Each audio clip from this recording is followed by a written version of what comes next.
E a tomada de decisão de alguns jogadores é ruim.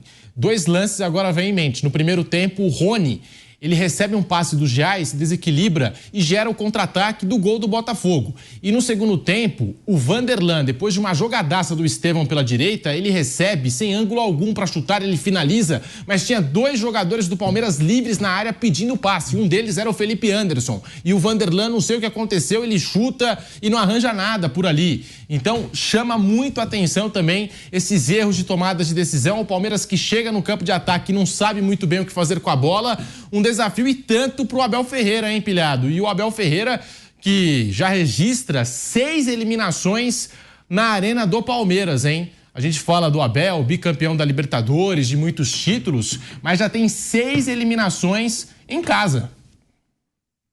Mas aí, né, Pedro, também é normal, né? O cara, ele tem 6 eliminações, mas ele também tem 2 Libertadores, tem 2 títulos brasileiros, tem Copa do Brasil, tem Recopa, tem Supercopa. É lógico que ele não vai ganhar tudo. Agora, eu acho que essa fase, tá? Não só do Palmeiras, eu digo do Flamengo também, porque eu sempre falo, esse Flamengo ainda não me convenceu não, hein? Pode ter resultado, pode ser um Flamengo que está chegando, mas é um Flamengo que joga mal vários jogos, é um Flamengo que é frouxo muitas vezes, que tem que decidir. Eu só acho o seguinte, eu acho que Palmeiras e Flamengo, eles finalmente vão ter que abrir o olho. Por quê? Porque acabou aquele período de uma hegemonia Flamengo e Palmeiras. Hoje, eles têm adversários, porque a gente até falou, né? Pô, o Abel tem que abrir o olho. Mais uma vez o Palmeiras não jogou tão bem. Mas há poucos anos atrás, vamos dizer há 2 anos, há 3 anos atrás, o Palmeiras podia jogar mal, porque os times do futebol brasileiro estavam muito abaixo do Palmeiras e do Flamengo. Hoje essa diferença está diminuindo. Hoje o elenco do Botafogo não é mais fraco que o elenco do Palmeiras e do Flamengo. Pode ser um pouco mais fraco, mas tem aí Luiz Henrique, a maior contratação da história do futebol brasileiro, junto com o Almada, que passou ele. Os 2 são do Botafogo. Tem o Júnior Santos, tem o Eduardo, que estava jogando muito bem, mas que agora foi para o banco de reservas. Tem o John, que hoje, para mim, é um goleiraço aí, um dos grandes goleiros do futebol brasileiro. O time do Botafogo, ele é um time que tem um bom elenco. Tem o Cuiabano, que veio do Grêmio e está jogando um bolão como lateral. Então, tem agora o Fortaleza, que para mim, junto com o Botafogo, é o melhor futebol do futebol brasileiro. Muito melhor, joga muito melhor que Flamengo e Palmeiras, na minha opinião, nesse ano. Tem o Bahia, que vai se tornar agora, está se tornando SAF. Tem o Cruzeiro. Eu acho que é bom Flamengo e Palmeiras abrirem o olho, porque acabou aquele período onde eles podiam jogar mal, porque eles iam encontrar um gol e iam ser superiores aos outros times do futebol brasileiro. Agora não. Agora a gente não pode ver um Flamengo frouxo como foi contra o Palmeiras no Allianz Parque. A gente não pode ver um Palmeiras frouxo como foi contra o Flamengo e hoje no segundo tempo contra o Botafogo. Esses times vão ter que começar a jogar. Esses times não vão ganhar mais mesmo jogando mal. Eu acho que isso é uma boa reflexão, porque o Botafogo está jogando melhor que o Flamengo e que o Palmeiras. O Fortaleza está jogando melhor que o Flamengo e que o Palmeiras. O Cruzeiro está jogando melhor do que o Flamengo e que o Palmeiras. Então, eu acho que é uma hora desses clubes abrirem os olhos. Claro, eles ainda são os clubes mais organizados, os clubes que são exemplo de gestão. Botafogo é SAF, a gente não sabe como é que vai ficar. Bahia, SAF, Fortaleza, Cruzeiro. Agora, o futebol brasileiro, para mim, voltou a ganhar um equilíbrio que ele tinha perdido. A gente está falando do Palmeiras, 2 Libertadores nos últimos anos, do Flamengo, 2 Libertadores nos últimos anos, dos 2, com o Palmeiras com 3 brasileiros, o Flamengo com 2 brasileiros. Você vê, é uma hegemonia absurda dos 2, com tanto que surgiu a rivalidade. E hoje, eu repito, tem times, tem elencos que batem de frente e eles vão precisar jogar seu máximo para passar contra essas equipes. Essa é a minha opinião. E eu vejo um Botafogo hoje que joga melhor que o Palmeiras. Então o Palmeiras vai ter que jogar muito no Allianz Parque para tirar essa diferença, mas não corro também da minha opinião que eu dei antes do confronto. Comecei o confronto dizendo que eu achava o Palmeiras favorito. Por quê? Porque o Palmeiras está mais acostumado a ganhar. Esse Palmeiras, a gente já falou aqui dos títulos que ele conquistou. Então esse Palmeiras, ele tem culhão de time vencedor. O Botafogo está começando uma nova era. Com o trauma do ano passado, porque não acho que esse trauma passou, principalmente do torcedor do Botafogo, mas ainda é um time que vai ter que galgar aí, vai ter que subir alguns degraus para chegar no nível de competitividade do Flamengo e do Palmeiras. Mas a hegemonia, para mim, e eu quero saber também aí da galera da mesa, para mim vai acabar. Para mim agora tem alguns times que vão brigar ali pau a pau com Flamengo e Palmeiras. O Fortaleza é o melhor mandante do Campeonato Brasileiro, tá ali brigando pela liderança. Tem o Bahia, que investiu muito em contratações, em reforços para a temporada. O Botafogo contratou Almada, contratou Luiz Henrique. O Cruzeiro também, nem se fala, com um novo dono. Esses times estão se reforçando. Tem uma coisa que o Pilhado falou que eu acho muito interessante, assim, que é verdade, né? Hoje há um equilíbrio maior e aí acho que dá para colocar alguns motivos, né? O Palmeiras e o Flamengo, eles tiveram essa hegemonia, eles ganharam 4 das últimas 5 Libertadores brasileiras, acho que são 6 de 8 ou algo assim, 6 dos últimos 8, Palmeiras Sim. e Flamengo de brasileiros, porque eles se organizaram e passaram a ter um poder de investimento maior, uma arrecadação, isso a gente já falou várias vezes. Aí os outros tiveram que correr atrás. Alguns através de um investidor, SAF investidor, John Textor no Botafogo, Cruzeiro primeiro com o Ronaldo, agora num outro momento com um investidor mais que está disposto a colocar mais dinheiro, que é o Pedro Lourenço. O Atlético teve o seu momento ali em 2021, que incomodou também com os seus investidores colocando dinheiro. Fortaleza num outro método de organização, um método mais parecido com Palmeiras e Flamengo, mas sem o mesmo poder de arrecadação, mas muito organizado, como o próprio Atlético Paranaense, que fez uma final de Libertadores com o Flamengo também já há um bom tempo, se estruturou, mas também sem o mesmo poder de arrecadação. Bahia, Grupo City, enfim, cada um da sua forma. E o Palmeiras e o Flamengo, além dos outros estarem correndo atrás, cada um de uma maneira, acho que tem uma questão que entra um pouco no que o Piperno falou, que falou do Palmeiras, que serve também para o Flamengo. O Palmeiras e o Flamengo, com muito dinheiro, eles meio que inauguraram um momento no futebol brasileiro em que esses times não perdiam jogadores para clubes médios e pequenos da Europa. Você tem que pagar muita grana para tirar um jogador titular do Palmeiras ou do Flamengo. Quem acaba saindo para time grande na Europa são os garotos, o Endrick, o Estevão, lá atrás no Flamengo, o Paquetá, o Vinícius, enfim, o próprio Renier, que não virou até agora na Europa, mas veio aqui, o Real Madrid comprou.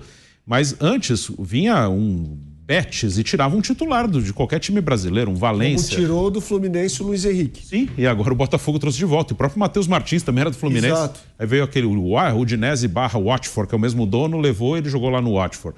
Então, o Palmeiras e o Flamengo, eles inauguraram esse momento, e aí aconteceu uma coisa no futebol brasileiro que há muito tempo não acontecia. Uma mesma base forte, vencedora, mantida por 3, 4 anos. E acho que tanto no Palmeiras quanto no Flamengo isso começou até antes, chegou um momento, e aí não tem jeito, os jogadores envelhecem, caem de produção, chegou o momento de trocar essa base. E não é tão fácil. Né? Pode ser pela questão no Palmeiras, tem um treinador há muito tempo que é o Abel, o Flamengo troca muito técnico, mas no Palmeiras o Abel tem essa questão da gratidão e também uma questão de mercado, que não é tão simples. Apesar de você ter dinheiro, o futebol brasileiro ele é vendedor mundialmente, ele é comprador aqui na América do Sul. Então os caras muito acima da média, eles não estão no nosso mercado, então você tem que ser assim bem assertivo nas contratações. Coisa que o Botafogo foi, inclusive com o Cuiabano, com o Bastos, jogadores que não eram assim super estrelas e o Botafogo acertou bem. Então eu acho que também tem esse momento, né? Os outros melhoraram e tem uma transição. Aquele time do Palmeiras, que o Palmeiras está com a mesma base desde 2020, quando ganhou a Libertadores contra o Santos. O Palmeiras tem uma galera, Bruno, de 2017, 18. O Everton Gomes, esses caras estão aí desde 2018. O Veiga chegou em 17. O Zé Rafael, 19. O Dudu, então, desde 2015. Então, tá no momento... Mike Marcos Rocha, um de 17, outro de 18. Então tá o momento do Palmeiras trocar essa base e aí vai ter uma dificuldade, já tá rolando isso. Hoje já era um time bem diferente do que foi nos últimos anos em nomes, né? E o Flamengo, acho que desde o ano passado também já passou por esse momento, né? Aquela base de 2019, ela foi também envelhecendo. Hoje você tem o Gabigol muito mal, você tem o Bruno Henrique depois de uma lesão, o Everton Ribeiro já foi embora.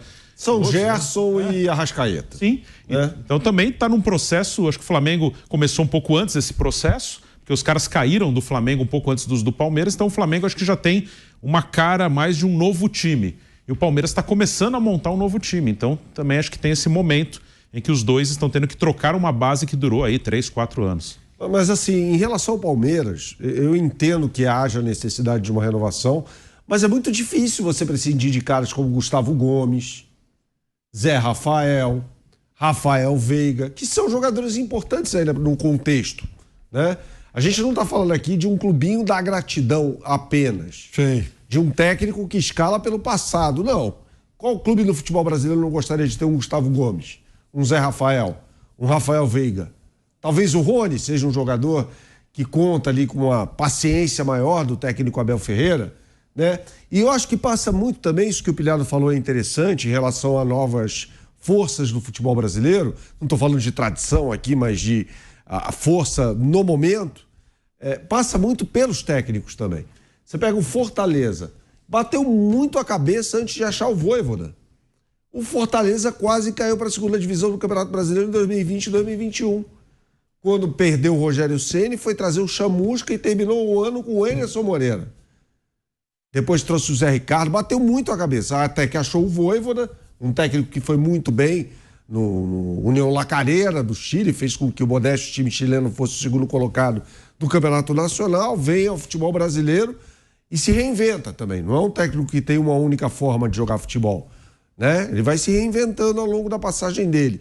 No Palmeiras, Abel Ferreira, que é um bom técnico. O Botafogo trouxe um técnico muito bom do Braga, o Arthur Jorge, né? Então, foi o substituto do Abel no sub-20 do Braga. Exatamente. Nasceram na mesma fonte ali, os dois, né? E o Rony, que destacou o Bernardo Ramos, não vive bom momento, mas acho que quando a gente fala de um lance positivo, de um momento positivo do Rony na partida, foi o gol do Palmeiras, né? Porque ele faz aquela pressão em cima do goleiro John, lembrando até aquele Rony de 2021, 2022. O goleiro John rifa a bola, Botafogo desorganizado, bola longa do Palmeiras, Veiga, Rony ajeita de cabeça e o gol do Maurício. Foi um momento positivo, o momento do Rony. Seguimos no YouTube, vai deixando o seu like no canal do YouTube Jovem Pan Esportes, 2 para o Botafogo, 1 para o Palmeiras. Bernardo Ramos, desculpa te interromper, você estava falando desse Palmeiras, de alguns jogadores que têm essa moral com o Abel, porque ganharam tudo com o técnico português, mas essa hierarquia, a gente às vezes entende, às vezes não entende. O que acontece com o Rômulo, por exemplo, que o Abel até citou em determinado momento que ele tinha que escalar a montanha. Tá escalando o Everest, o Rômulo, né? Não tem chance nenhuma nesse time do Palmeiras. Não tem. Não dá pra dizer que com o Rômulo o Palmeiras teria virado o jogo ou empatado o jogo. É impossível fazer esse tipo de avaliação. Mas é um jogador que tem um perfil mais ofensivo do que o Fabinho, que entrou, né? Então eu concordo com o Piperno. Quando você tem o meio de campo ali com o Fabinho e Aníbal Moreno, você tem pouco poder de criação. Um time que não vai criar muita jogada, não vai desenvolver o jogo, né? E vale lembrar que o Palmeiras, que cruzou 13 bolas sobre a área, jogou sem um centroavante durante boa parte do segundo tempo. Jogou com Estevão, Felipe Anderson e Lázaro. Ora, se você vai cruzar bola sobre a área, você precisa ter um centroavante, independentemente de quem seja, um jogador com esse perfil. E o Flaco Lopes, que é um jogador de qualidade discutível, a quem gosta, a quem não gosta, tem justamente esse perfil de receber bola pelo alto e, de repente, conseguir fazer gol. E chama atenção esse ponto que o Pilhado trouxe para o debate, porque Palmeiras e Flamengo, eles ainda continuam jogando mal e conseguem vencer os jogos. Mas em menor frequência do que nas temporadas anteriores, principalmente o Palmeiras, né? Palmeiras temporada 22, 23, era um time que às vezes não jogava muito bem, mas conseguia 1-0 dentro e fora de casa, conseguia bons resultados, mesmo jogando mal, porque são times competitivos. Mas essa distância diminuiu a tal ponto que eles ainda conseguem vencer mesmo jogando mal, mas diminuiu essa frequência de resultados positivos, né? Principalmente de Palmeiras e Flamengo, essa dupla. Eu acho inadmissível que equipes com o poder de investimento que tem Flamengo e Palmeiras e a qualidade técnica, que esses times rendam menos do que podem. Isso tem acontecido com certa frequência. Aliás, eu concordo com o Pilhado quando ele fala sobre a postura covarde do Flamengo na partida do Palmeiras, jogando no Allianz Parque na semana passada. Foi uma postura covarde do Flamengo. O Flamengo se acovardou naquela partida. Isso é inadmissível. Perder, ganhar é do jogo, mas se acovardar, aí não. Que foi o que aconteceu com o Palmeiras no jogo do Maracanã também. O Maracanã viu uma atuação ridícula do Palmeiras. Finalizou apenas 2 vezes naquela partida, um chute para fora e outro que foi travado. Quer dizer, eu acho inadmissível para o torcedor, quando ele enxerga um potencial no time, e esses times já mostraram que tem potencial, porque já fizeram bons jogos, o cara enxergar, o camarada enxergar e falar, pô, por que esse time não tá jogando aquilo que pode? Eu acho isso inadmissível.